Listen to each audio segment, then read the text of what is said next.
मध्य प्रदेश में अब चुनाव से ज्यादा जहां समय नहीं बचा है चुनाव में, ऐसे में हर पार्टी ने वोटर्स को लुभाने के लिए हर तरह की कवायदें शुरू कर दी हैं। इसी बीच एमपी के चुनाव प्रचार में प्रवासी भारतीय यानी एनआरआई की एंट्री हो गई है। देखिए रिपोर्ट। मध्य प्रदेश के चुनावी मैदान में एनआरआई की हुई एंट्री। बीजेपी के लिए प्रचार करेंगे एनआरआई। वोट फॉर एमपी की अपील करेंगे एनआरआई। जुटेंगे 21 से ज्यादा देशों में रहने वाले एनआरआई। मध्य प्रदेश के रण में बीजेपी हर तरह से वोटर्स को लुभाने में जुटी हुई है। 18 साल की प्रदेश की सरकार और 10 साल की केंद्र सरकार के साथ डबल इंजन की परीक्षा के लिए बीजेपी ने अब प्रवासी भारतीयों का सहारा लिया है। 40 स्टार प्रचारकों के साथ अब एमपी में बीजेपी ने प्रवासी भारतीयों को भी अपना स्टार प्रचारक बनाया है।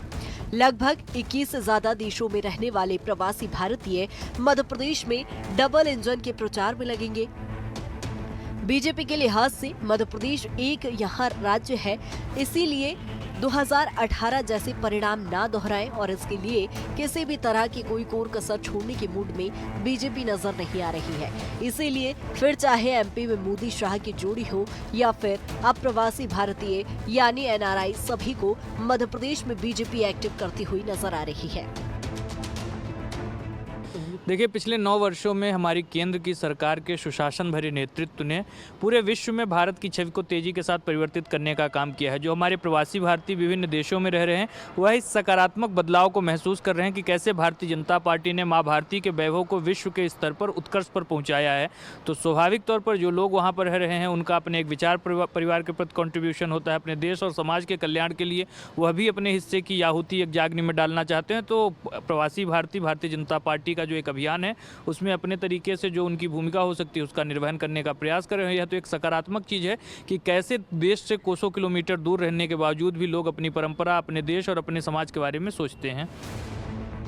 अब जब मध्य प्रदेश में प्रचार के लिए नए स्टार प्रचारक यानी कि प्रवासी भारतीयों की एंट्री हुई है, तो प्रचार के तरीके भी बदले गए हैं। चुनावी सीजन में एक्टिव हुए ये प्रवासी भारतीय फोन के जरिए बीजेपी का माहौल बनाने में जुटेंगे।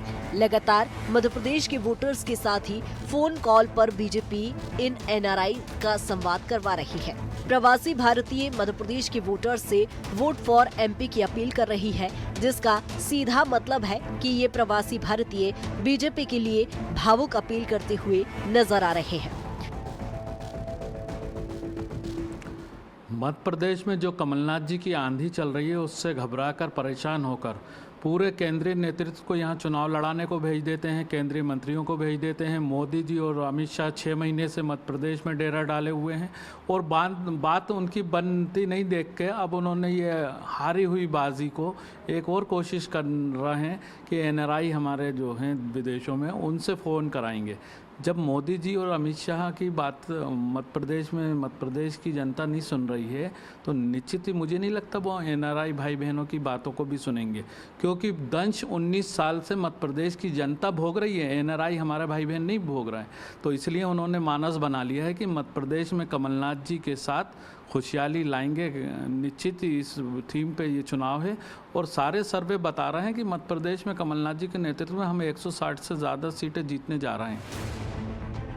चुनाव सर पर है और कुछ ही दिनों में जनता जनार्दन माननीयों की किस्मत का फैसला ईवीएम में कैद कर देगी।